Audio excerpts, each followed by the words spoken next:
तो हम लोग जो कर चुके थे एक बार फिर दिखा दूं, क्योंकि ब्रेक आ गया बीच में तो कहीं आप लोग भूल ना गए हो। केसी क्या होता था? Equilibrium constant. और ये सिर्फ तभी आती है चीज जब इक्विलिब्रियम अचीव हो जाता है। इक्विलिब्रियम अचीव होने का मतलब क्या था? Rate of forward is equals to rate of backward. कोई कॉन्सेंट्रेशन बढ़ और घट नहीं रही है, रुक गई है। वन मोर थिंग, केसी का फॉर्मूला प्रोडक्ट बाय रिएक्टेंट, आपसे गलती कराऊंगी तो एक ही, आप रेस टू पावर लगाना शायद भूल जाओ, अदरवाइज मेरे पास गलती नहीं है। के निकालने का एक और तरीका क्या था?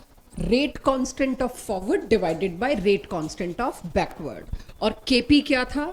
Only for gases, partial pressure of products gases bye reactant gases, of course raise two powers, right. ये आपके पास तीन फॉर्मूले थे, यही तीन चलने हैं आज भी, कुछ और नया फॉर्मूला नहीं आना, केसेस आते जाने। अब जो हम करने वाले हैं, एक कहने को डेरिवेशन है बट इट्स नथिंग, मैं नहीं इसको डेरिवेशन मानती। केसी और केपी में रिलेशन क्या है? तो उसके लिए पहले मेरे को केसी क्या होता है, केपी क्या होता है, ये पता होना जरूरी है। ये पता करने के लिए मैं फिर वही बात करूंगी कि केसी तो मैं ऊपर बात कराई, why to discuss it again and again. KP देख रहे हैं सब लोग, क्या लिखा है मैंने? Partial pressure of C D divided by A B raise to power stoichiometric coefficients if any. तो क्या मैं किसी भी गैस के प्रेशर को कर दिया है, PV is equals to NRT की रिलेशन यूज की जा सकती है किसी भी गैस के लिए। तो प्रेशर की जगह मैं क्या पुट कर सकती हूँ बच्चों? NRT by V. अब हर एक की यूनिट, सॉरी यूनिट बोल रही हूँ, हर एक की पावर अलग अलग है, सी डी ए बी।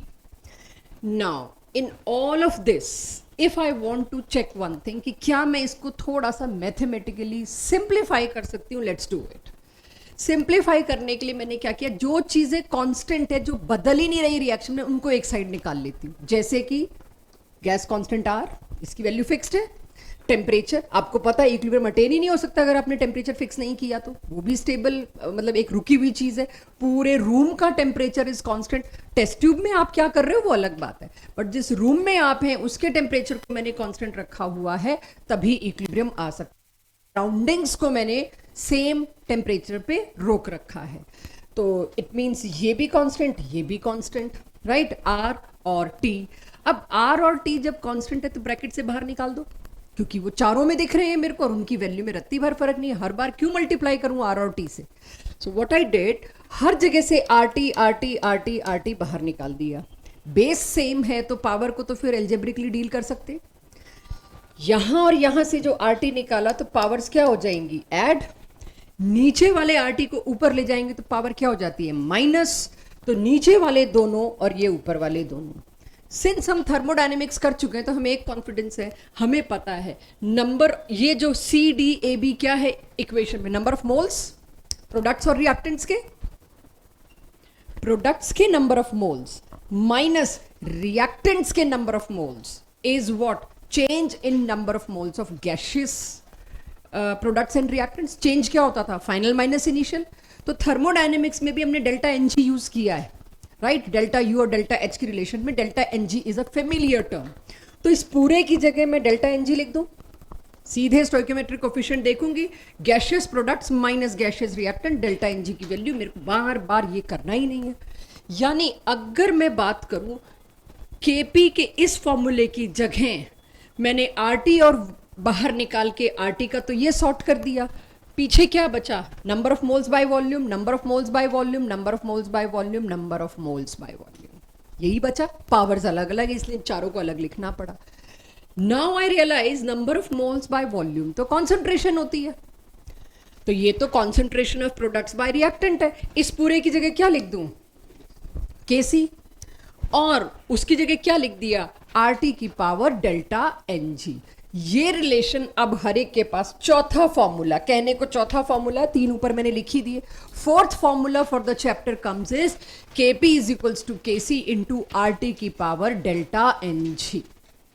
तो आज की क्लास में आपकी डीपीपी 1 बची कुची पूरी, और डीपीपी 2 जो हम डिस्ट्रीब्यूट नहीं कर पा रहे हैं आज, क्योंकि ज्यादातर लोग अभी, ज्यादातर नहीं, कुछ लोग अभी भी त्योहारों में बावले हुए पड़े हैं, राइट। छुट्टियों पे हैं, घूम रहे हैं या आ रहे हैं या ट्रेवल कर रहे हैं। सेम इज आर प्रिंटर जिन्होंने प्रिंट करके देनी होती हैं डीपीपीज, वो भी अभी उसी फेस्टिव मोड में बावले हुए हैं कि नहीं अभी काम तो हम करेंगे ही नहीं। तो शायद एक दिन और लग जाए आप तक डीपीपी पहुंचने में। मैं क्वेश्चंस कराऊंगी, अपलोड हो चुकी है, तो आप होमवर्क जरूर इसका करिएगा अपलोडेड से। प्रिंट हमारे पास या कल सुबह तक पहुंचे 12-1 बजे तक, जो सेक्टर 20 में आते ही हों कल के दिन तो वो बेशक लेके भी जा सकते हैं, अदरवाइज अपलोडेड है।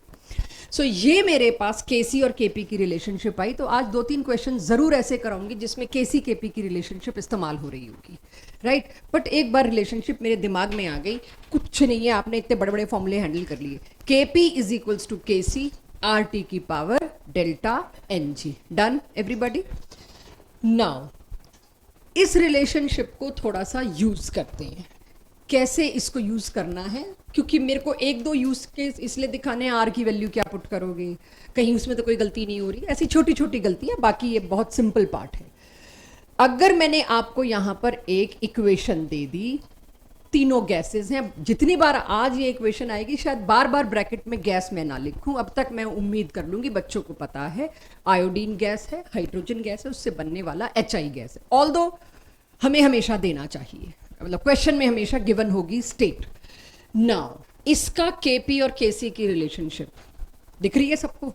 डेल्टा एनजी सारा खेल करेगा, आरटी की बात बाद में आएगी।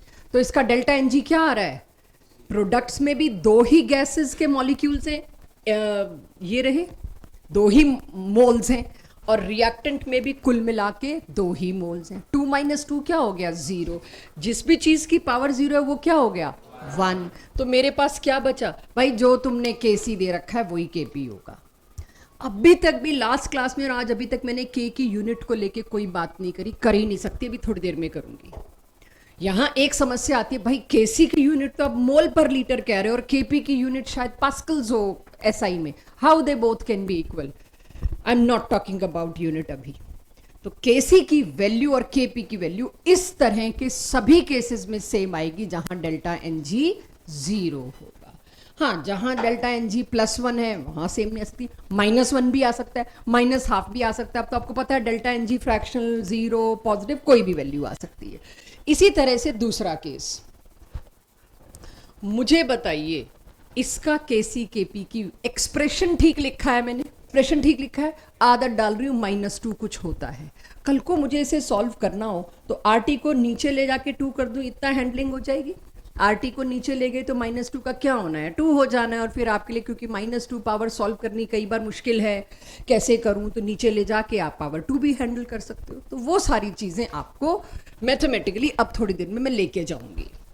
अगर कोई गैसियस रिएक्टेंट या प्रोडक्ट है ही नहीं, सारे लिक्विड हैं या सॉलिड और लिक्विड हैं, उस केस में again KP do not make a sense. फिर भी पूछ लिया तो केसी इज इक्वल्स टू केपी, क्योंकि डेल्टा एनजी की जगह अगेन क्या आ जाएगा, उसमें फिर से 0 आ जाएगा डेल्टा एनजी की जगह। भाई गैसियस प्रोडक्ट रिएक्टेंट है ही नहीं तो मैं डेल्टा एनजी 1 तो नहीं पुट कर सकती, क्या पुट करूंगी, डेल्टा एनजी 0।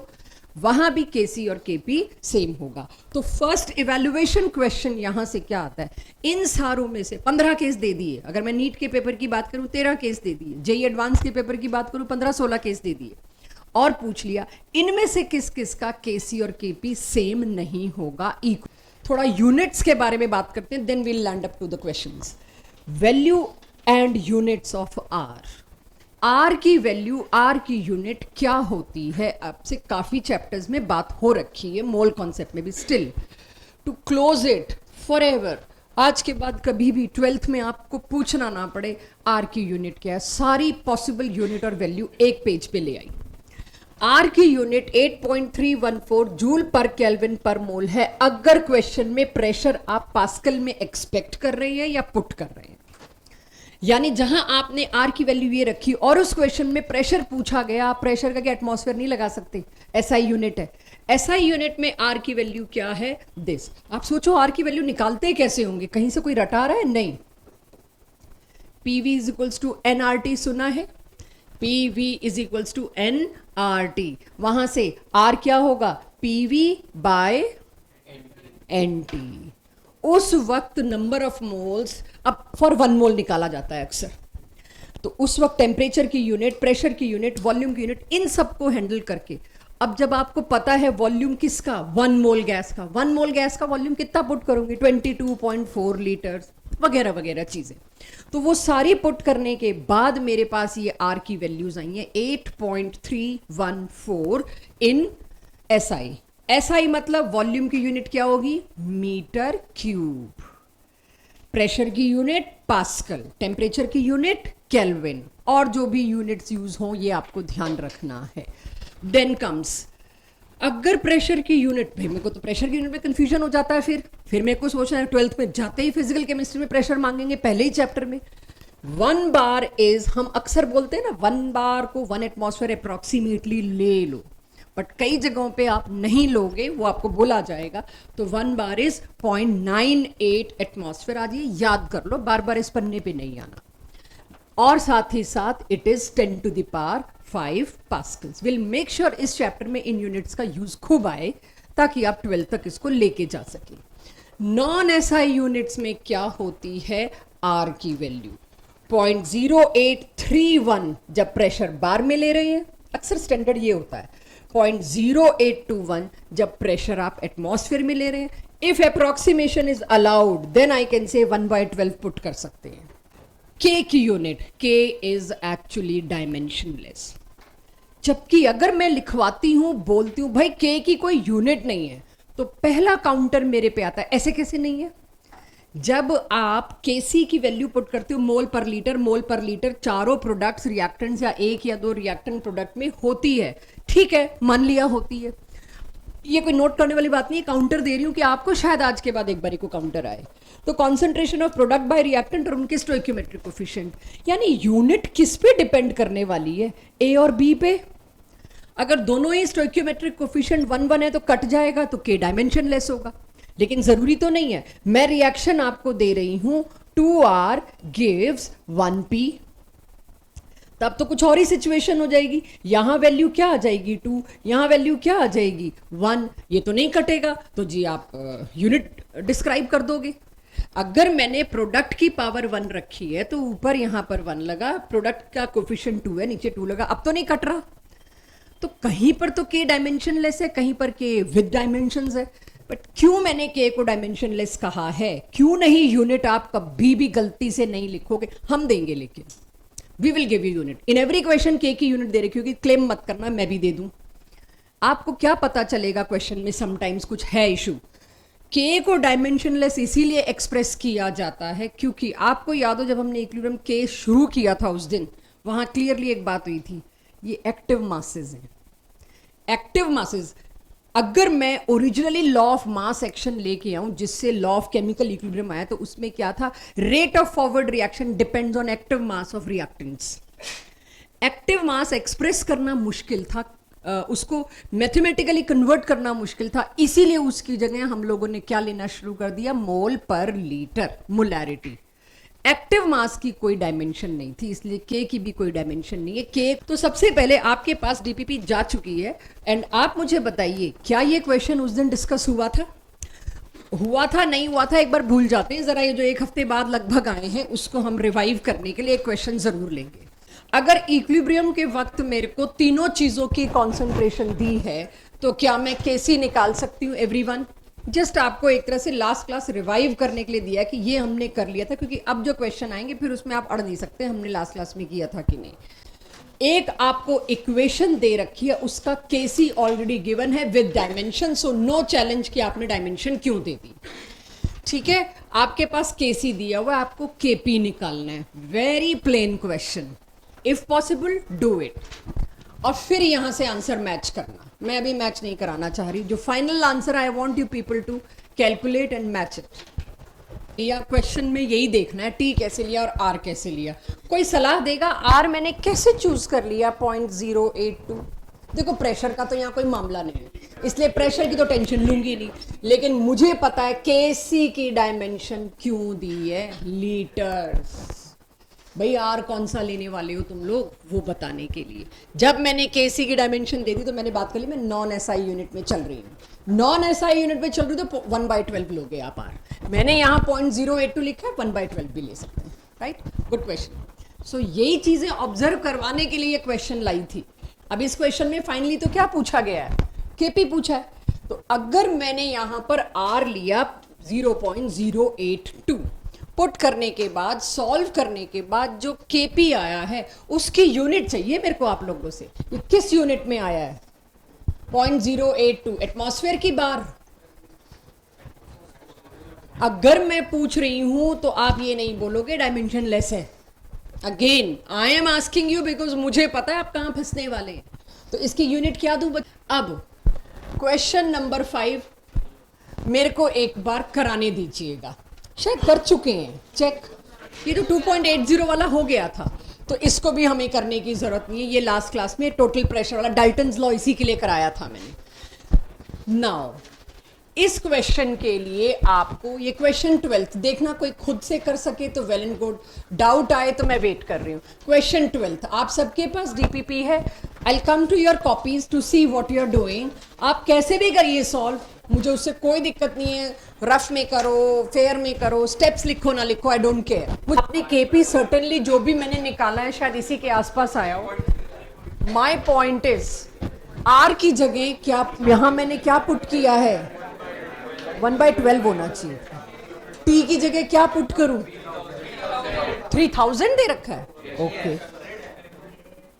100 है कि 1000 है? भाई सॉरी माइनस हाफ है। एक बार करा दो भाई। Delta N g 1 minus 1.5 check. Minus half है एवरीवन।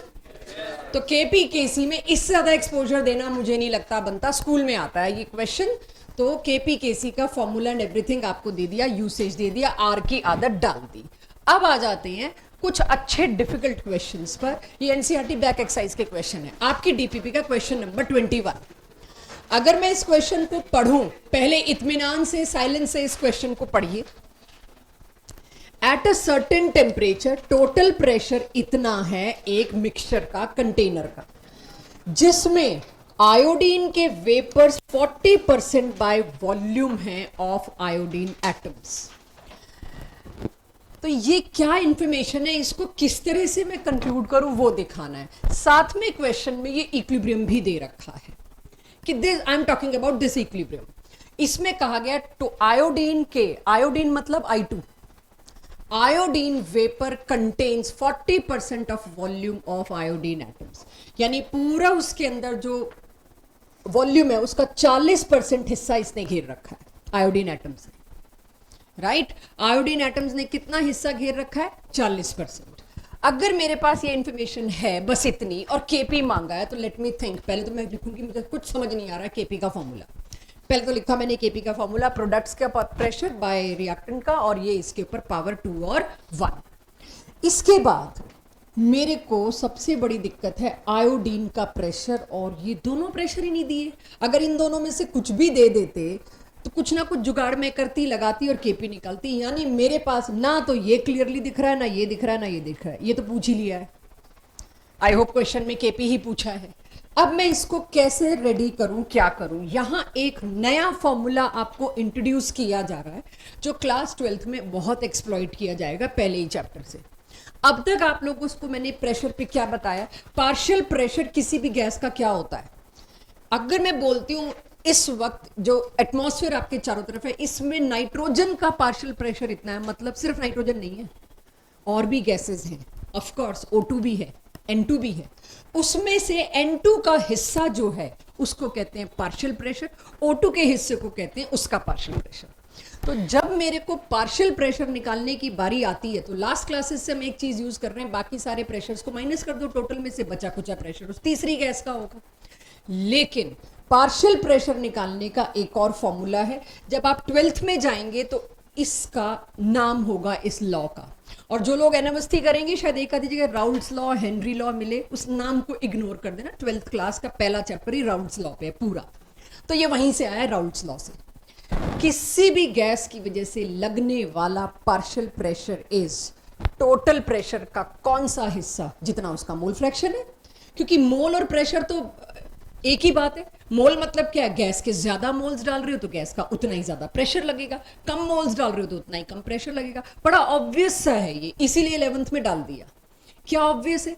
किसी भी गैस का तुमको पार्शियल प्रेशर निकालना है, कंटेनर के टोटल प्रेशर को नोट कर लो और उसको उस गैस के मोल फ्रैक्शन से मल्टीप्लाई करो। मोल फ्रैक्शन क्या होता है? Number of mole of that particular gas divided by total number of moles, जितनी भी चीजें थी उनके टोटल मोल से डिवाइड करते हैं, दैट इज मोल फ्रैक्शन। ये हम करके आए हैं। यानी मोल फ्रैक्शन को डिवाइड मल्टीप्लाई कर दो टोटल प्रेशर से, वो हिस्सा क्या होगा? उसका पार्शियल प्रेशर कंट्रीब्यूशन, यानी किसी गैस का कंट्रीब्यूशन टोटल प्रेशर पे जो भी है वो उसके मोल के फ्रैक्शन पे डिपेंड करता है। अब सोचो, मैं कहती हूँ इस रूम में इस वक्त जो एयर है उसमें 80% नाइट्रोजन है, टोटल प्रेशर इस दीवार पे कितना लग रहा है? 1 एटमॉस्फेयर। तो 1 एटमॉस्फेयर का 80% हिस्सा कौन कंट्रीब्यूट कर रहा है? नाइट्रोजन। 0.8, यस, डायरेक्टली होगी ना बात।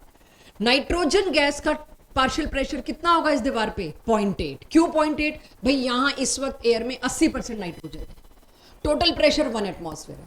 1 एटमॉस्फेयर का 80% हिस्सा किसने कंट्रीब्यूट किया? नाइट्रोजन ने। तो 0.8 होगा जी नाइट्रोजन का पार्शियल प्रेशर। तो उसी बात को इस लॉ में लिख दिया। तो इसके लिए जस्टिफिकेशन जो दिया जाता है वो यही कि भाई नंबर ऑफ मोल्स भी तो वॉल्यूम के डायरेक्टली प्रोपोर्शनल है, मेरे को ये भी पता है, तो इसी हिसाब से इन्होंने प्रेशर पे लगा दी ये बात। My point is mole fraction iodine का अगर आप बच्चों से अब पूछूं, आयोडीन का कितना हिस्सा है? 40%। आयोडीन एटम्स का टोटल वेपर्स में कितना हिस्सा है? 40%। 40% का मतलब क्या हो गया? राइट, ये तो हम सबको पता है। यानी मोल फ्रैक्शन 40% मतलब पर 100। अगर 100 मोल थे टोटल मिला के वेपर्स में, उसमें से 40 किसके थे? आयोडीन के। तो ये मोल फ्रैक्शन समझ आ रहा है? 40/100। मोल फ्रैक्शन ऑफ I2 कितना होगा? 60%। तो इसका कितना हो गया? 60/100। दोनों के मोल फ्रैक्शन आ गए। जब दोनों के मोल फ्रैक्शन आ गए, उसको किससे मल्टीप्लाई करना है बच्चों? प्रेशर से। बताना इसमें टोटल प्रेशर दे रखा है 10⁵ परफेक्ट। तो यहां पर पीटी लिखने के बजाय सीधे 10⁵ लिख दूं बच्चों। दोनों के पार्शियल प्रेशर आ गए। अब जब दोनों के पार्शियल प्रेशर आ गए तो केपी निकालो, मैं वेट कर रही हूं। बस निकालो, बाकी को भी निकालने देते हैं, फिर सबसे पूछेंगे आंसर। क्वेश्चन को फिर मल्टीप्लाई किया ना उससे, यही कर दिया मैंने, कहीं आप लोग कंफ्यूज ना हो जब नोट्स देखें कि मोल फ्रैक्शन में क्यों मल्टीप्लाई किया है। It is 0.4 multiplied by 10⁻⁻5।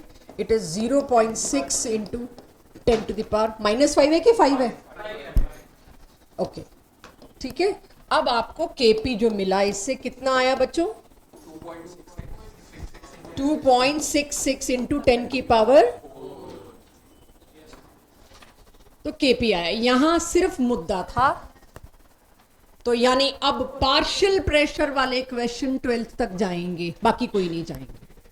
ये 12th के फर्स्ट चैप्टर में लपेटा जाएगा फिर से। तो ये मैंने आपको डेप्थ में करा दिया, करेक्टिफाई कर लीजिएगा अगर कोई मिस्टेक हुई हो तो। आगे चलें, कुछ 1-2 क्वेश्चन और फिर नया टॉपिक उठाएं, ठीक है। ये क्वेश्चन डीपीपी में नहीं है, ये मुझे बहुत पसंद है क्वेश्चन, क्योंकि इसमें इंफॉर्मेशन थोड़ी इस तरह से दी है कि आप लोग एक बारी को सेटबैक हो जाता है, क्या दिया है, नथिंग बिग, लेकिन थोड़ा सा डिफरेंटली आपको क्वेश्चन दे दिया जाए तो what where will land up. तो अब मैं थोड़ा एनसीईआरटी से बाहर निकल रही हूँ। एक रिएक्शन आपको दिया बैलेंस करके AB और साथ में गैस वैस बता दिया, ठीक है। केपी केसी में आपको ध्यान रखना होगा। दोनों की दोनों बात क्या कही है यहाँ पे? 1 लीटर A2 लेकर आई मैं, कंटेनर गैस है, एक कंटेनर जिसमें 1 लीटर ऑफ A2 मौजूद है, दूसरा कंटेनर जिसमें 2 लीटर ऑफ B2 मौजूद है। यहां साफ तौर पे लिखा है डिफरेंट कंटेनर्स में ये दोनों गैसेस रखी हुई थी, अलाउड टू मिक्स। दोनों कंटेनर्स को जोड़ दिया और मिक्स होना अलाउ कर दिया। जैसे कि एक कंटेनर ये था और इसके साथ कनेक्टेड दूसरा कंटेनर था, एक में A2 मौजूद था, एक में B2 मौजूद था, और बीच में जो कनेक्शन था उसको हमने खोल दिया। It is allowed to mix. Ignore the volume of tube connecting to containers. साथ में ये अक्सर लिखा मिलेगा, जो दोनों कंटेनर्स को जोड़ती हुई ट्यूब है उसको आप उसके वॉल्यूम को प्लीज इग्नोर कर दीजिए। तो इसके बाद जब मैंने A2 यानी मैंने जैसे ही ओपन किया A2 और B2 को, अब मैंने रिएक्ट करने दिया। गैसेस हैं, डिफ्यूज हो जाएंगी, गैसेस का नेचर है। नाउ उसके आगे मुझे क्या बोला गया है, अगर इसका केसी गिवन है ऑलरेडी, जब ये दोनों रिएक्ट करेंगे इक्विलिब्रियम आएगा, इसका KC is already given to you, that is 50, dimensionless दिया है। अब हर जगह आपको डायमेंशनलेस मिलना है, जहां मेरे को डायमेंशन की जरूरत होगी मैं वहीं दूंगी। और कहा क्या गया है, इस 2 लीटर कंटेनर और 1 लीटर कंटेनर जो दोनों हैं जिनको जोड़ा गया, उसके अंदर A2 और B2 मौजूद कितना था, 1-1 मोल। दोनों में कितना मौजूद था, 1-1 मोल। 1 मोल 1 लीटर में, 1 मोल 2 लीटर में, allowed to mix, kept for some time so that equilibrium should reach, and its Kc is already informed, that is 50। तो इस क्वेश्चन में बहुत सारी इंफॉर्मेशन थी जो ध्यान से समझनी थी, वो मैंने समझाई। अब मेरे को इसका निकालना क्या है, moles of AB at equilibrium. Equilibrium पर कितने AB बने होंगे।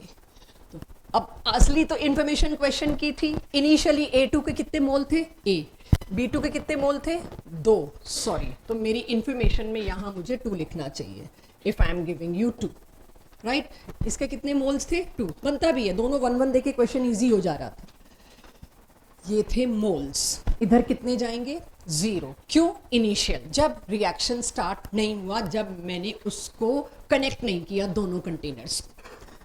वॉल्यूम इज गेम, सिर्फ यहां टोटल वॉल्यूम को ही डिवाइड करोगे आप, क्योंकि अब तो अलाउड टू मिक्स हो गई दोनों गैसेस, पूरे सिस्टम का वॉल्यूम कितना हो गया, 2 + 1 3। तो अब मैंने पुट किया रेस्ट।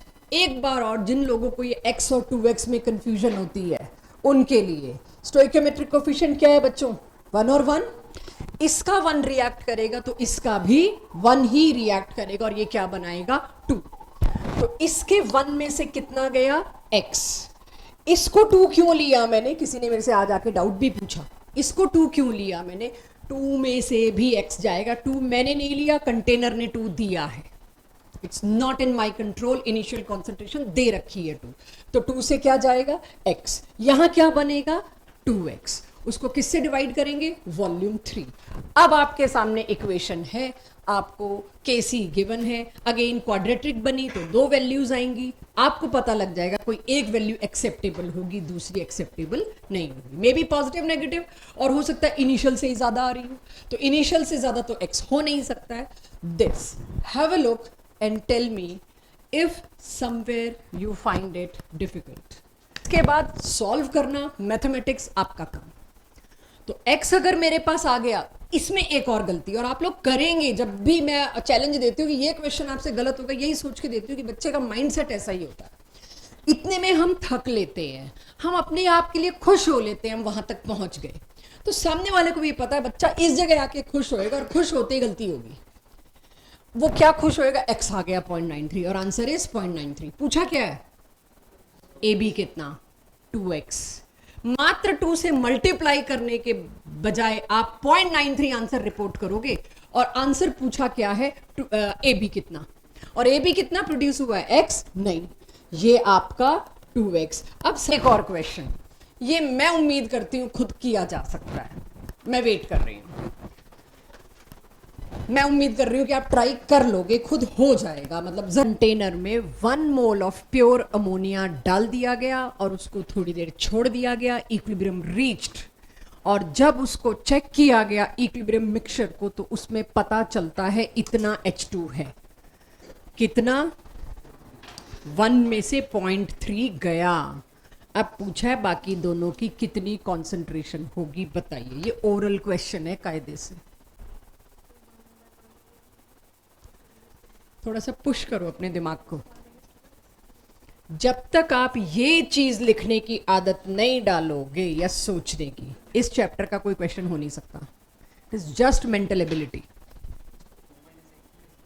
इसको क्यों, जब उन्होंने कह रखा है मैंने इनिशियली 1 दिया है, क्वेश्चन का रिस्पेक्ट तो करना पड़ेगा ना। Initially 1 mole of ammonia is injected, तो मेरे को 1 ही मानना पड़ेगा। बेटा ये कभी इनिशियल मत ले लेना, ये तो हम we are dead in questions. इसको जिसने इनिशियल, सबसे बड़ा लालच ही यही है, सबसे बड़ी प्रैक्टिस ही अगले 7 लेक्चर में है कि तुम इसको इग्नोर कैसे कर पाते हो। ये कभी भी इनिशियल है ही नहीं, ये है कितना रिएक्ट हो गया, लेती तो हमेशा ज्यादा ही है, ठीक है। क्वेश्चन में दे रखा है जो इक्विलिब्रियम के वक्त H2 बना वो इतना, इक्विलिब्रियम के वक्त H2 कितना था बेटा, 3x की वैल्यू दे रखी, तो क्या x की नहीं बता सकती मैं, 5वीं 6ठी कक्षा क्वेश्चन।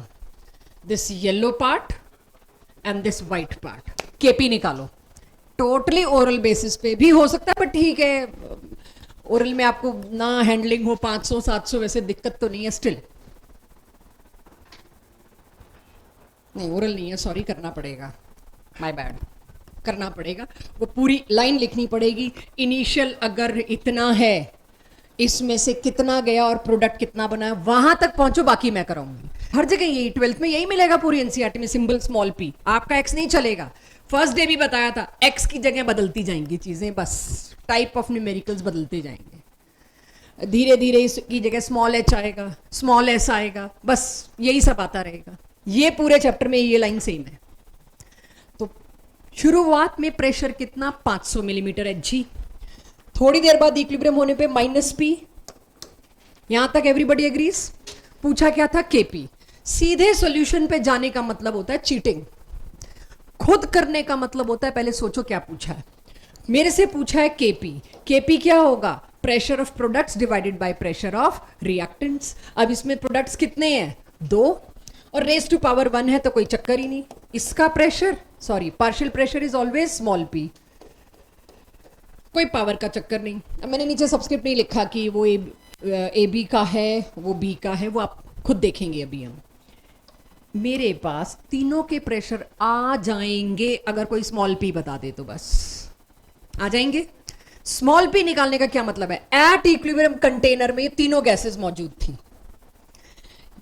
AB2 कितनी मौजूद थी, 500 में से P माइनस कर दो, AB कितनी P और B कितनी P, टोटल प्रेशर इन लोगों की वजह से कितना लग रहा है। क्या ये इक्वेशन बन सकती है बच्चों, एक इक्वेशन एक वेरिएबल आ गया, स्मॉल p कितना आया 200।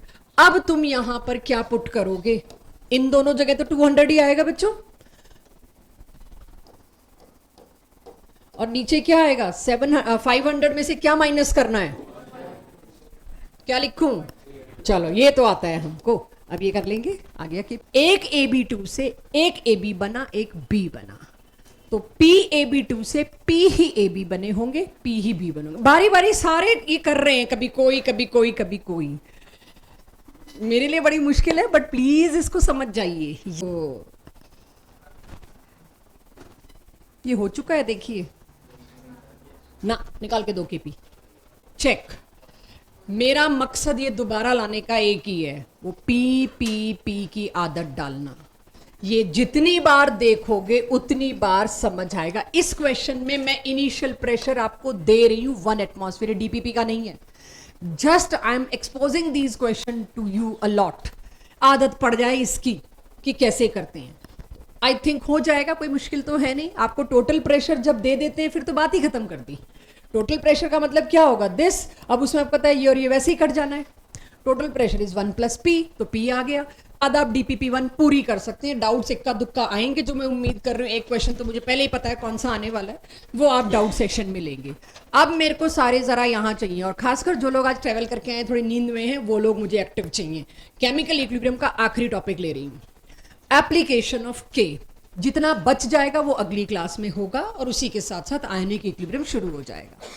ये K जो इतना आपने पढ़ा दिया, समझा दिया, सुना दिया, इसका फायदा क्या है, इसकी मेजरली 2 एप्लीकेशन है। एक हम कर चुके हैं, पहली एप्लीकेशन है K की वैल्यू से अंदाजा लग जाता है कि रिएक्शन कितना हुआ है। K अगर बहुत बड़ा है मतलब रिएक्शन में प्रोडक्ट्स बहुत ज्यादा बने। K क्या होता है, प्रोडक्ट बाय रिएक्टेंट, प्रोडक्ट की कॉन्सेंट्रेशन बहुत ज्यादा है। मीन्स व्हाट, अगर प्रोडक्ट की कॉन्सेंट्रेशन बहुत ज्यादा है मतलब reaction is more towards completion, बहुत कम रिएक्टेंट बचे। अगर K की वैल्यू वेरी लेस है मतलब रिएक्शन नाम मात्र हुआ है, होते ही बंद हो गया, थोड़ा सा हुआ और रिवर्स मारना शुरू किया, सारे रिएक्टेंट एज इट इज पड़े रह गए काफी हद तक। तो यहां पर मुझे ये पता होना चाहिए कि यस, K की वैल्यू का एक सिग्निफिकेंस तो मैं जानती हूं कि भाई मैं बता सकती हूं रिएक्शन का extent, it is near to completion और it is near to left side, यानी हुआ ही नहीं है। दूसरा, और आखिरी एप्लीकेशन, किसी वक्त भी आप बता सकते हो ये रिएक्शन किस डायरेक्शन में दौड़ रहा है, फॉरवर्ड है कि बैकवर्ड है कि इक्विलिब्रियम आ गया है। इसमें कोई क्रॉस क्वेश्चनिंग नहीं लूंगी तब तक जब तक मेरे क्वेश्चन स्टार्ट नहीं होते। ये एक फ्लो में कराया जाता है, कोई cross questioning. One of the easiest topic is this. मैं कितनी भी कोशिश कर लेती हूँ, 12th वाले इस चैप्टर की रिवीजन मांगते ही नहीं है, मैं रख भी लूँ तो उस दिन आते नहीं है। इसको क्या रिवाइज करना मैम? उसी कॉन्फिडेंस से कह रही हूँ, मेरे को सब यहाँ चाहिए। इस टॉपिक को अगर घर जाके पढ़ा तो क्लास यूजलेस है। ये टॉपिक ना पढ़ने वाला है, सीधे करने वाला है, वो सारा करा के भेजूंगी। Predicting the direction of reaction. Suppose एक रिवर्सिबल रिएक्शन है, मैंने इक्विलिब्रियम नहीं बोला, एक रिवर्सिबल रिएक्शन है, A + B gives C + D। अगर इस रिएक्शन में मुझे नहीं पता अभी इक्विलिब्रियम आया है या नहीं आया, लैब में गई, A और B मिलाए, 1 घंटा वेट किया और मैंने उम्मीद करी कि अब तक तो रिवर्सिबिलिटी तो है ही, शुरू से ही है, और मैंने रिएक्शन को एकदम से अरेस्ट कर दिया। रिएक्शन को अरेस्ट करना मतलब क्या होता है? रोक देना, किसी भी डायरेक्शन में चलने ना देना। और वो कैसे करते हैं? फ्रीज।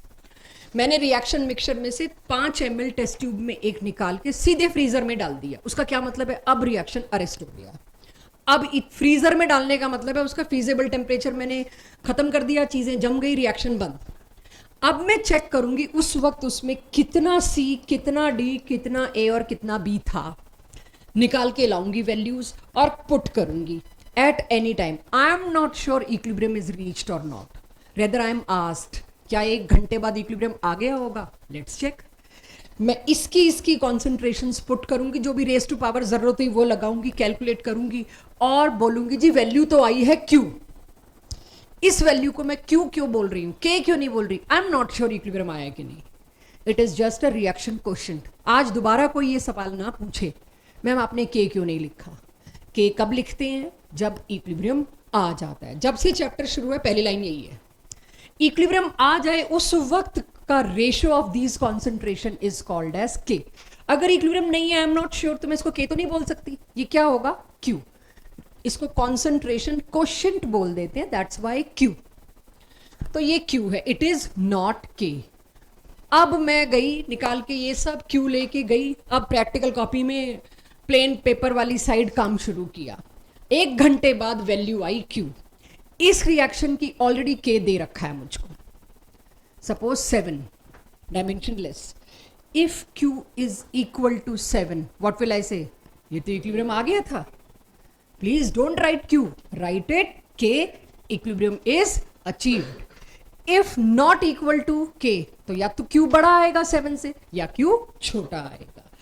तो अब यहां पर इक्विलिब्रियम के दौरान अगर इक्विलिब्रियम आ जाता है तब इसी को KC कहते हैं, नहीं आता तो इसी को Q कहते हैं। और उस वक्त दोनों के दोनों रेट्स एग्जैक्टली सेम होते हैं। तो आपको ये तो समझ आ गया Q और K क्या है। लेकिन जिसके एनी क्रॉस क्वेश्चन, अगर हो सके तो बचना अभी थोड़ी देर के लिए। लेकिन अगर Q और K के बराबर है फिर तो सवाल ही खत्म हो गया। फिर क्या है को तुम सिग्निफिकेंस ऑफ K या एप्लीकेशन ऑफ K लाए, फिर तो बात ही नहीं थी। बात क्या थी? अगर Q और K बराबर नहीं आए तो क्या? पक्का इक्विलिब्रियम नहीं आया है। बच्चों इक्विलिब्रियम का मतलब क्या है? जितनी स्पीड से फॉरवर्ड जा रहा है उतनी स्पीड से बैकवर्ड जा रहा है। अगर इक्विलिब्रियम नहीं आया है, या तो वो फॉरवर्ड ज्यादा जा रहा है या वो बैकवर्ड ज्यादा जा रहा है। जो ज्यादा जा रहा है वही उसकी डायरेक्शन होती है। लेट्स चेक कि अगर इक्विलिब्रियम नहीं आया है मतलब ये दोनों सेम नहीं है। Rate of forward is not equal to rate of backward. Means कोई एक साइड में रिएक्शन ज्यादा फेवर हो रहा है या रेट फास्ट है, वही उसकी डायरेक्शन है। दूसरी साइड तो ढीली ढीली थोड़ी थोड़ी चल रही है। ये बात सारी समझ में आती जब मैं केसेस लाती हूं आपके पास। अगर Q K से बड़ा आया, Q K से छोटा है, 2 ही पॉसिबल केस है। ये कहीं नहीं है चित्रकारी आपको करनी है, सिर्फ मुझे करनी है। आपको सिर्फ यहां चाहिए और सीधे इसके क्वेश्चन के आंसर करने। Nobody will ask you how, why, ये हमारा काम है। तो अगर K और Q का मैं रिलेशन देखूं, K को ये हम इसको बार ग्राफ से पता नहीं आज की डेट में करते ही करते। मैं जब 11th में थी मुझे आज भी याद है, एक ही टॉपिक समझ आया था जो हमारे टीचर्स ने बार ग्राफ से समझाया था पूरी 11th। यही याद रह गया बचपन का 11th का मुझको कि हम बार ग्राफ से समझाया गया था। तो मैं इसको अगर बार से समझाऊं, K को हमेशा पहले लिखूंगी, Q को हमेशा बाद में लिखूंगी। K इज फिक्स्ड, K की वैल्यू तो कांस्टेंट है। अगर कहीं आपका Q बड़ा आया के से। और लॉ ऑफ इक्विलिब्रियम क्या कहता है, किसी भी रिएक्शन में रिवर्सिबिलिटी है, सूनर और लेटर के तो आएगा, सूनर और लेटर वो रिएक्शन रुकेगा, 5 घंटे बाद रुके, 5 दिन बाद रुके, के तो डेस्टाइंड है, के लिए ही फाइट चल रही है, बस के आए और हम रुक जाएं। तो क्यू अगर बड़ा है इसका मतलब अभी इक्विलिब्रियम नहीं आया, ये अभी अपनी जर्नी पे है, ये डेस्टिनी पे नहीं पहुंचा है, ये फाइनल रिजल्ट पे तो नहीं आया है। If Q is higher then K और अल्टीमेट आना, ये किसके पीछे दौड़ रहा है, के पीछे, इसको नीचे उतरना पड़ेगा।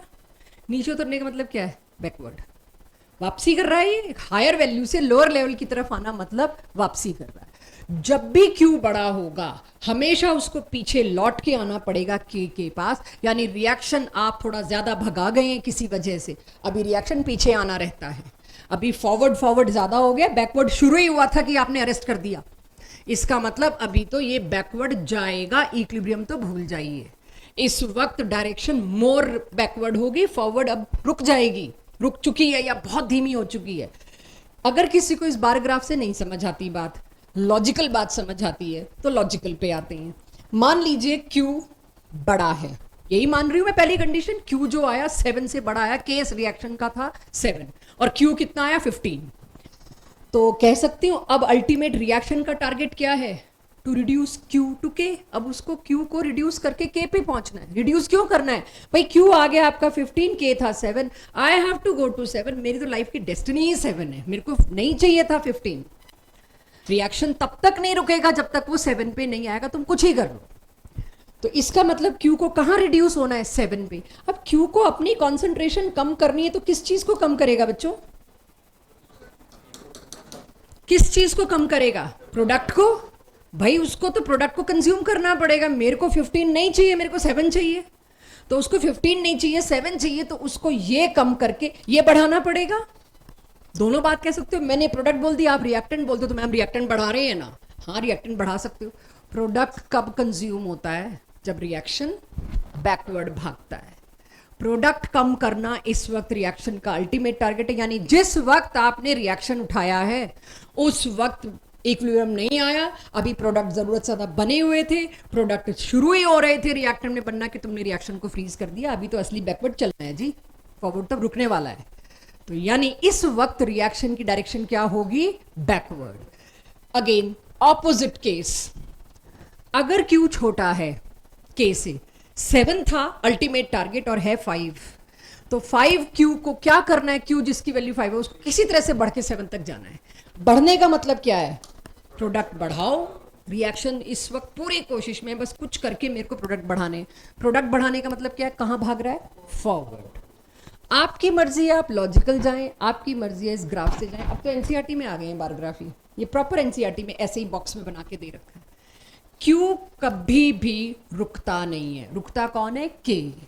क्यू तब तक अपनी वैल्यू को मैनिपुलेट एडजस्ट करता रहेगा जब तक के नहीं आ जाता। कॉन्सेप्ट समझ आ गया हो तो कुछ क्वेश्चंस यहां मुझे पता चलेगा क्वेश्चंस में कि क्रॉस क्वेश्चनिंग अब जरूरी है, आपको कुछ समझ नहीं आया है तो क्या करें।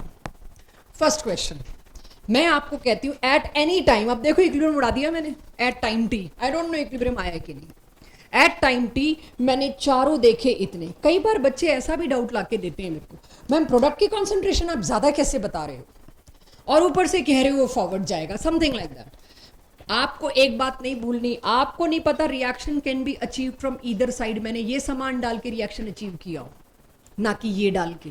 क्या पता चारों ही बाहर से डाले, इनिशियली किसी को भी जीरो नहीं रखा, थोड़ा ए डाल दिया, थोड़ा बी डाल दिया, किसी का सी और डी बचा हुआ था, उठा के वो डाल के एक डब्बे में रख दिया।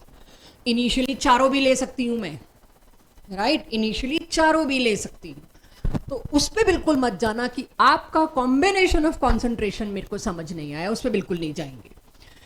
के कितना दे रखा है और अब मुझसे पूछा है एक टाइम टी, 1.5 घंटे बाद मैंने फ्रीज किया, मेरे पास ये कॉन्सेंट्रेशंस थी, बताइए इक्विलिब्रियम अचीव है या फॉरवर्ड में भागना मजबूरी अभी इसकी, या बैकवर्ड में जाएगा।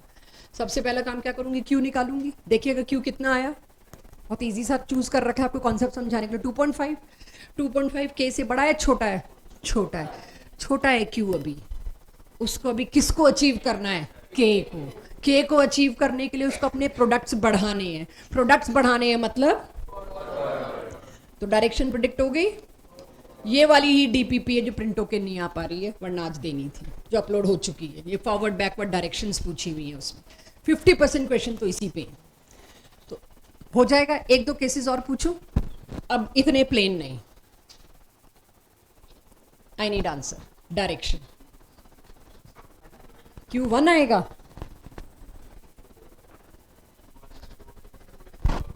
हाँ Q1 आएगा, बस उसके बाद तो क्वेश्चन किल हो गया। Q1 आया एवरीवन, और K से काफी बड़ा है। जब K से Q बड़ा आ गया, राइट, Q बड़ा आ गया तो जी उसको उतरना पड़ेगा नीचे, उतरना पड़ेगा नीचे, मतलब डायरेक्शन क्या रही रिएक्शन की, यहां पर फाइनली बैकवर्ड रही। क्या कभी इक्विलिब्रियम को कोई परेशान कर सकता है, डिस्टर्ब कर सकता है, अफेक्ट कर सकता है? मैं बार बार बोल रही हूं, इट इज डेस्टाइन्ड, यहां तो पहुंचना ही है।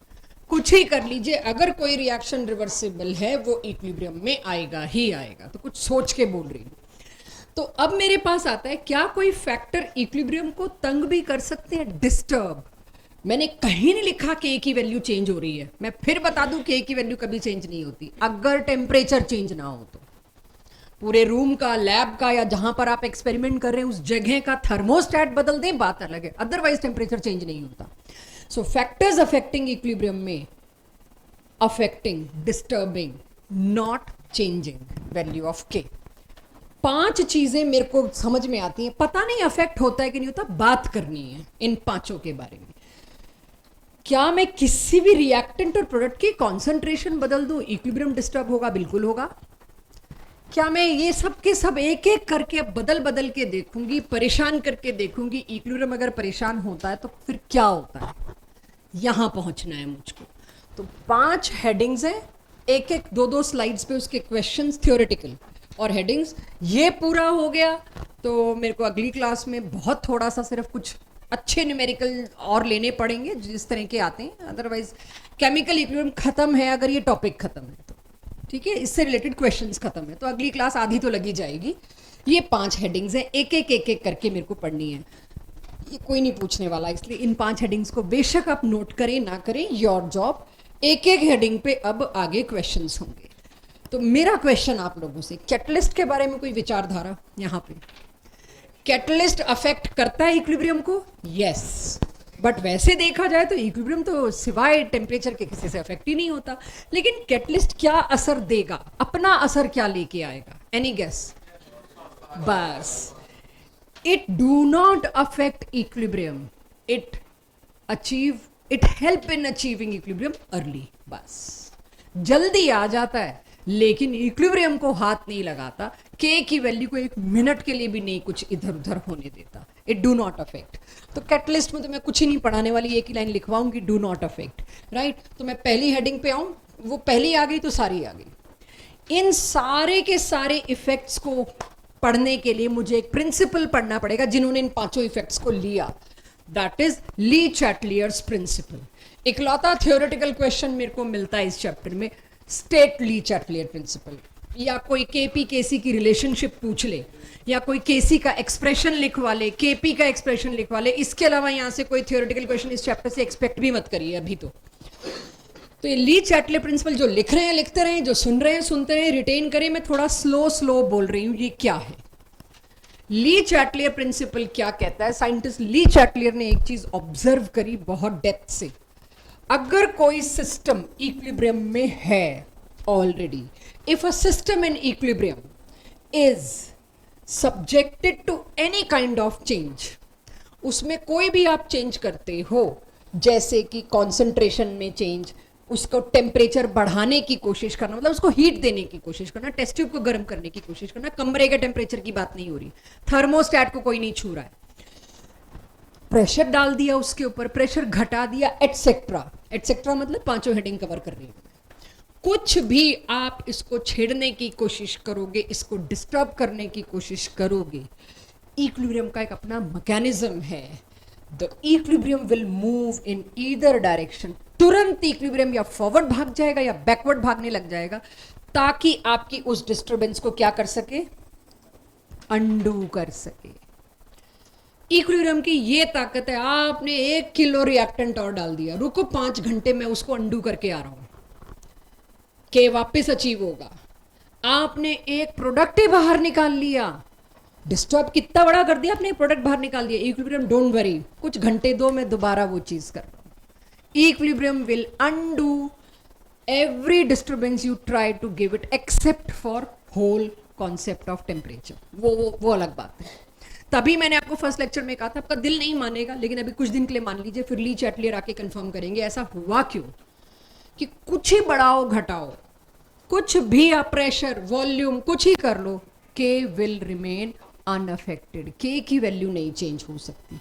इक्विलिब्रियम आना तय है, और तय भी सेम के वैल्यू पे इफ टेम्परेचर इज अनअफेक्टेड। वो पहले फैक्टर को टेम्परेचर के साथ मैंने हीट लिखा है, कमरे का टेम्परेचर नहीं चेंज कर रही मैं, ठीक है। टेस्ट ट्यूब को गर्म करने की थोड़ी कोशिश करी तो क्या हुआ, वो वाली बात है। चल सकते हैं आगे, रिटेन हो गई ये बात कि क्या कही जा रही है। अब बस 2-4 केसेस आपके साथ करने हैं ताकि आपको समझ आ जाए बात क्या हो रही है। चेंज इन कॉन्सेंट्रेशन पहला फैक्टर, हर तरह से आप इसमें, अब मेरे क्वेश्चंस के साथ साथ आपको अगर कोई क्वेश्चन आ रहे होंगे होपफुली वो नलीफाई हो जाएंगे, रेक्टिफाई हो जाएंगी प्रॉब्लम्स। ना हो तो जैसे ही पहला फैक्टर खत्म होगा आप मेरे से पूछिएगा, आपको कुछ बॉदर कर रहा हो तो। अगर मेरे पास एक इक्विलिब्रियम का सेटअप है, ये एक डब्बे में है, मैंने क्या किया, अच्छा खासा इक्विलिब्रियम अटेन हो चुका है घंटों बाद, मैं गई और मैंने रिएक्टेंट ए दुगना कर दिया एकदम से। मैंने आपको जिस दिन ग्राफ बताया था उस दिन आपको बताया था पहला हिस्सा 12th में है, दूसरा हिस्सा 11th में है, काइनेटिक्स। क्लास 12th में सेम क्वेश्चन में आपको ये पूछेंगे, अगर मैंने ए और बी को दुगना कर दिया रेट में कितना फर्क होगा, क्योंकि उस चैप्टर का नाम है rate of reaction, chemical kinetics. Rate कितने गुना बढ़ेगा। इस चैप्टर का काम क्या है, रेट नहीं जी, रिएक्शन रुका पड़ा है, बस इतना बता दो, ये बढ़ा दिया तो असर क्या होगा। जैसे ही मैंने एक भी रिएक्टेंट की कॉन्सेंट्रेशन बढ़ाने की कोशिश करी, उस डब्बे में हल्का सा मैंने उसकी कैप को खोला और ए और डाल के बंद कर दिया, तो इक्विलिब्रियम डिस्टर्ब तो होगा। क्यों डिस्टर्ब होगा भाई, ये इंक्रीज कर दिया है तुमने, क्या अब जो कॉन्सेंट्रेशन ग्रेडियंट या कॉन्सेंट्रेशन कोएफिशिएंट था वो के बराबर होगा, नहीं। पूरा मैथमेटिकल वैल्यू डिस्टर्ब हो गई, हाँ या ना। जब मैथमेटिकल वैल्यू डिस्टर्ब हो गई तो अब तो मैं के नहीं लिख सकती इसके आगे। अब तो शुरुआत में एकदम जैसे ही मैंने ए डाला, नाउ के बिकम्स अगेन क्यू। बड़ा या छोटा आप बताओ, क्यू रिड्यूस हुआ है कि इंक्रीज, के मुकाबले रिड्यूस, क्योंकि डिनोमिनेटर बढ़ाया आपने। के बिकम्स क्यू, के रिड्यूसेस टू क्यू, मतलब इक्विलिब्रियम इज सर्टेनली डिस्टर्ब्ड। जैसे इक्विलिब्रियम डिस्टर्ब हुआ, इक्विलिब्रियम का अपना मैकेनिज्म क्या काम करेगा, it is just like your body. चोट लगती है तो क्या करते हैं, घाव खुला तो नहीं रहता, बॉडी उसको अंडू करती है ना, उसको रिवर्स करती है ना, फिर से स्किन बनती है, फिर से सारे टिश्यूज बनते हैं और सेम कलर के बनते हैं। आपकी चोट जो सुपरफिशियल चोट है जहां स्टिचेस नहीं है, वहां जब स्किन आती है एग्जैक्ट सेम स्किन आती है, तो रिवर्स करा तो सही नेचर ने इसको। बॉडी में मैकेनिज्म है कि होगा, सेम रिएक्शन में मैकेनिज्म है, वापस तो आना है, थोड़ा टाइम लग जाएगा। तो वापस आने के लिए अब क्या करेगा, ली चैटलियर कहता है now reaction will choose to move in one direction for some time so that undo the about disturbance. About disturbance की तुमने के को छोटा कर दिया था क्यू, अब क्यू वापस किसके पीछे भागेगा, के। तो पीछे भागने के लिए क्या करना पड़ेगा, मैंने क्या बढ़ाया था बच्चों, रिएक्टेंट। अब वो रिएक्टेंट को कंज्यूम करेगा। अंडो करने का मतलब क्या है, जो चीज डाली है उसको खपाओ। तो जो चीज डाली है तुमने एक्स्ट्रा, उसको खपाने के लिए रिएक्शन को कहां भागना पड़ेगा, फॉरवर्ड, क्योंकि रिएक्टेंट ज्यादा है, उसको कंज्यूम करने के लिए उसको प्रोडक्ट बनाने पड़ेंगे। और कुछ घंटों बाद पता चलेगा, फॉरवर्ड में कुछ घंटों भागने के बाद फिर से क्या आ गया, कि डिस्टर्ब हुआ कुछ देर के लिए, वापस वहीं आ गया। This is equilibrium, this is Lee Chatelier principal. इसीलिए अब हम कॉन्फिडेंस से कहेंगे कुछ ही बड़ा घटा लो, law of equilibrium says equilibrium remain fixed. आना तो है, बस टाइम बढ़ जाएगा, थोड़ा सा टाइम बदल जाएगा थोड़ा सा। अंडरस्टूड। मैं अगली स्लाइड पे अब छोटे छोटे आपसे क्वेश्चन पूछती हूँ, आपकी स्पीड बताएगी आप सो रहे हैं या सुन के जवाब दे रहे हैं। जस्ट क्या ये कॉन्सेप्ट क्लियर हुआ, ये हुआ तो हीट भी हो गया, हीट हुआ तो बाकी भी हो गया। कैटलिस्ट वैसे ही कुछ नहीं करता। First case, fill in the blank. क्या बढ़ा रही मैं बाहर से, प्रोडक्ट। यहां मैंने आर आपको ट्रिक करने के लिए लिखा है, बस यही खेलेंगे हम इसमें। और खेल क्या सकते हैं, आर से ना बच्चा रिएक्टेंट सोचे, जबकि आर अब के कहां पर है, प्रोडक्ट। बस उसको विजुअलाइजेशन को थोड़ा ऐसा डिस्टर्ब सा कर दिया कि आप परेशान हो। क्या बढ़ाया है मैंने, प्रोडक्ट। अब कुछ नहीं लंबा चौड़ा सोचो, जो मैं सोचती हूँ वो बताती हूँ। ये साइड ज्यादा कर दी ना, अंडू करने के लिए पीछे भागेगा। सिंपल, क्या क्यों के क्यों सोचना। ये ज्यादा है इसको अंडू करो, ये ज्यादा है इसको अंडू करो। दो ही तो डायरेक्शन है, कौन सी 50 डायरेक्शन है जो मुझे सोचना पड़े। तो कहां जाएगा ये, बैकवर्ड डायरेक्शन।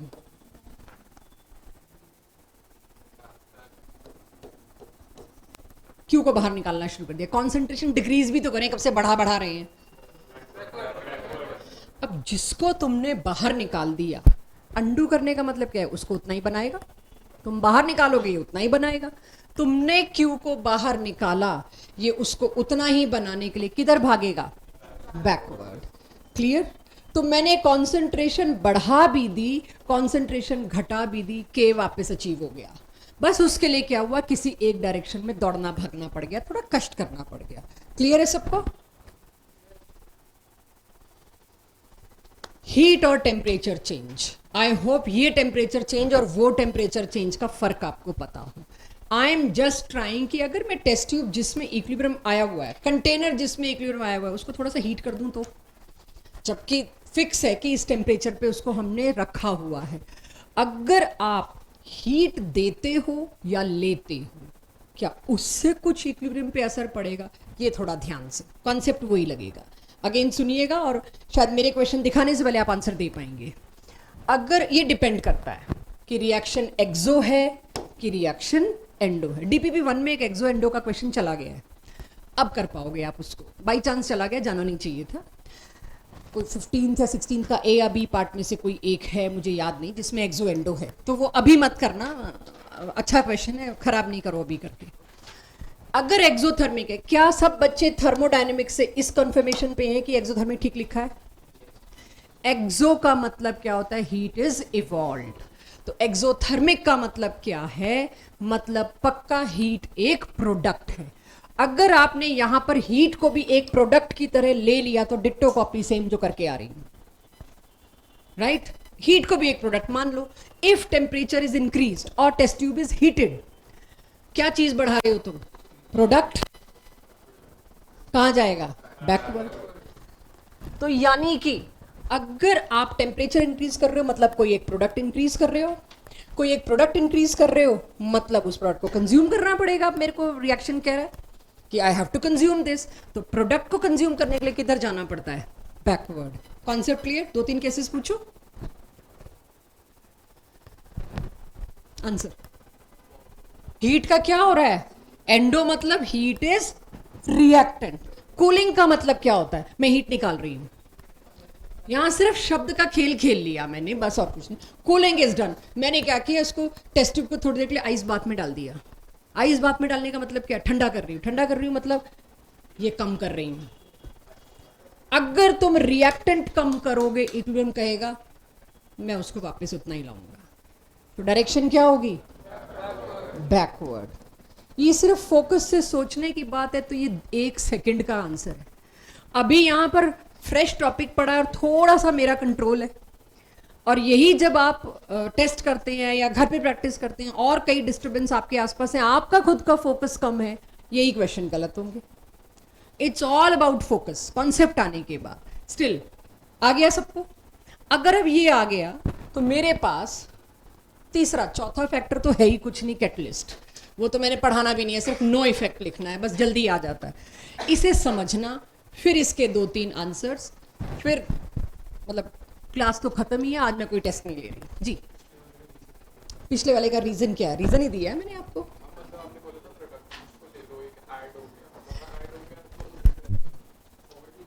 बेटा मैंने अगर मैंने हीट किया होता तो यस फॉरवर्ड जाता।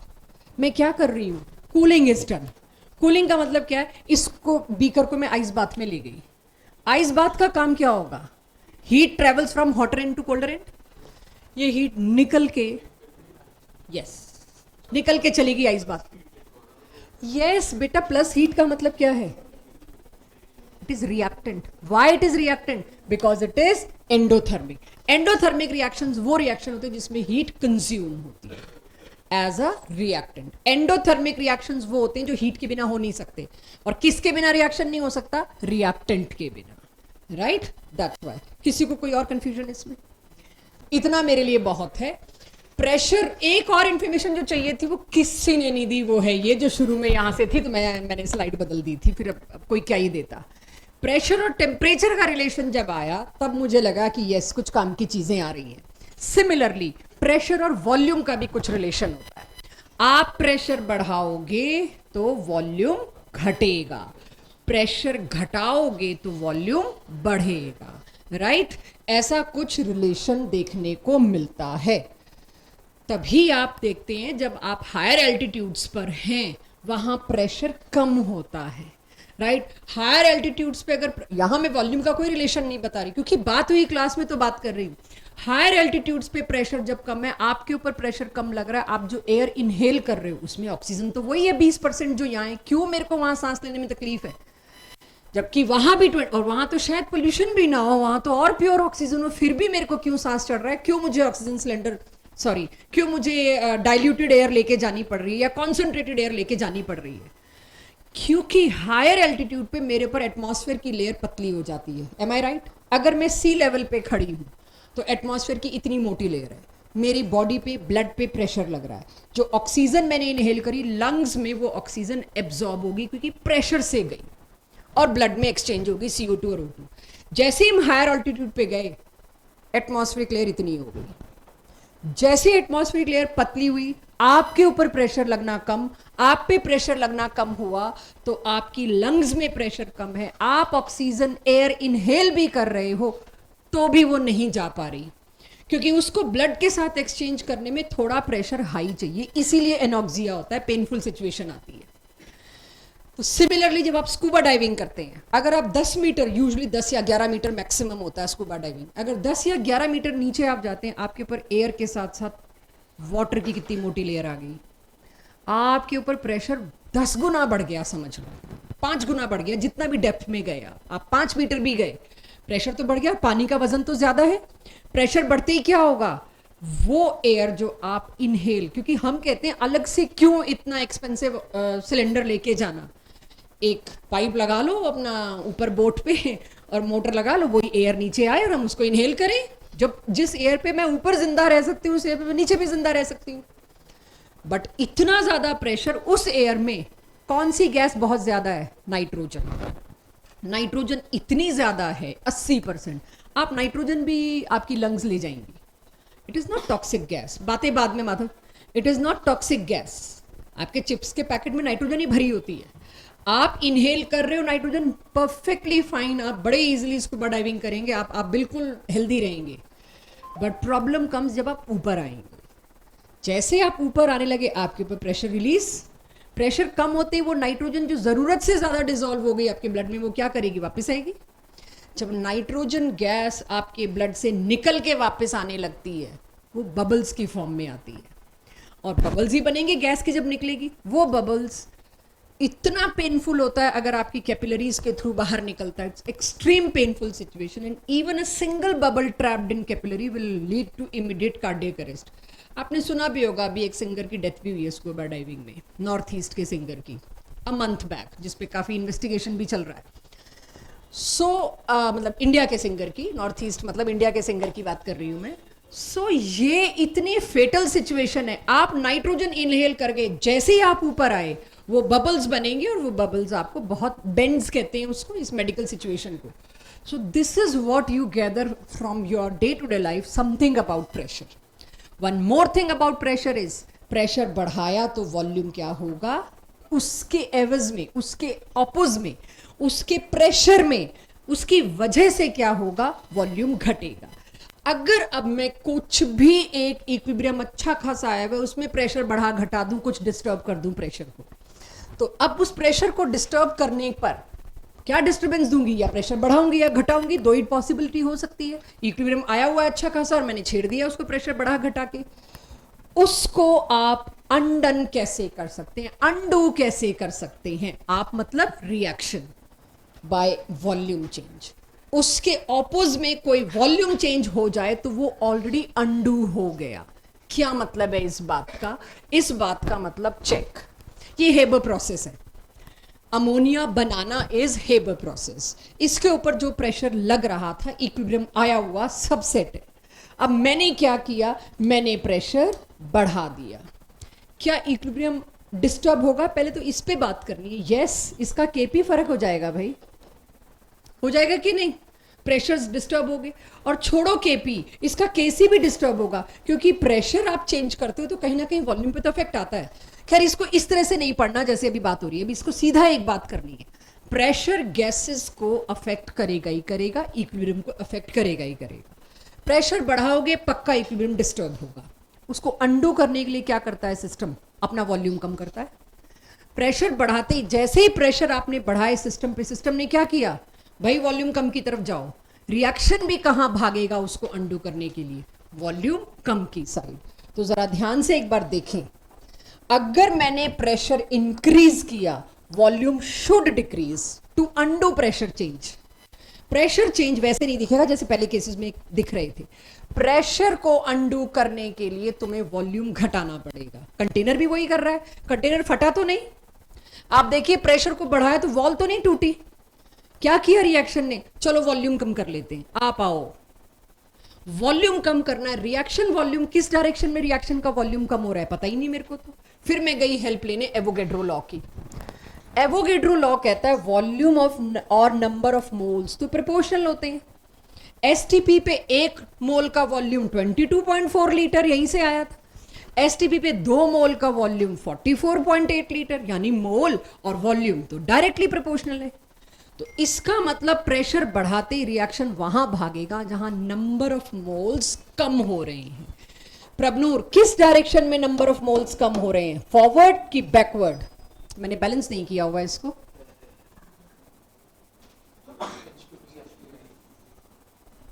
थोड़ा ओवरराइट हो गया, बट यहां से देख लीजिएगा। हाँ जी, फॉरवर्ड। इज ही राइट? फॉरवर्ड में जाने में वॉल्यूम घट रहा है? हाँ या ना बताओ तब आगे चलूंगी। फॉरवर्ड में जाने में क्या हो रहा है? पहले कितने नंबर ऑफ मोल्स थे कुल मिला के? 4। और फॉरवर्ड में अगर वो भाग गया तो कितने हो जाएंगे नंबर ऑफ मोल्स? 2। प्रेशर बढ़ते ही आपने क्या बोलना है? उस डायरेक्शन में लेके जाइए जहां नंबर ऑफ मोल्स कम हो रहे हैं, राइट? इसको थोड़ा सा क्लियरली अंडरस्टैंड कीजिए। मैं आपसे 2-3 सवाल पूछ के क्लोज करूंगी इस टॉपिक को। प्रेशर बढ़ा तो रिएक्शन कहां भागेगा? Less volume. घटा तो ऑटोमेटिकली बताओगे, वो मैं क्वेश्चंस में पूछूंगी। जी, 4 से 2 पे जाना, नंबर ऑफ मोल्स कम हुए। नंबर ऑफ मोल्स कम हुए तो प्रेशर कम हुआ, वॉल्यूम कम हुआ, सॉरी, ठीक है। नंबर ऑफ मोल्स और वॉल्यूम डायरेक्टली प्रोपोर्शनल है। Pranjal, Disha, Tejas, if pressure is decreased in this reaction, कौन सी डायरेक्शन में जाएगा टू अंडू? या रिएक्शन कहां भागेगा डिस्टर्बेंस को अंडू करने के लिए? बैकवर्ड? डजंट मैटर, कहीं नहीं, डिस्टर्ब ही नहीं कर पाया प्रेशर। यानी ऐसा भी होता है, यस।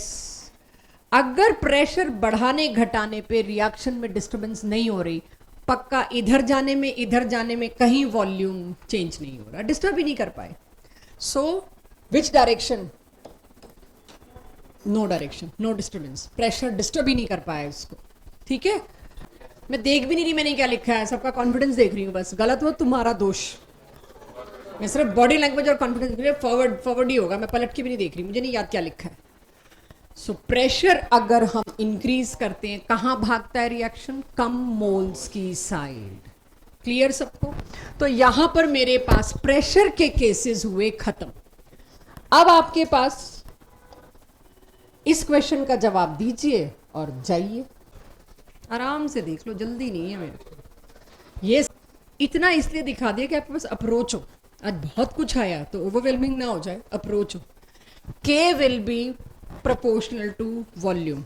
वो हाउ? डायरेक्टली कि इनवर्सली? इतना दिख रहा है सबको? ये और ये तो कट ही जाना है। तो K is inversely proportional to V, और V का मैं क्या कर रही हूं? इंक्रीज।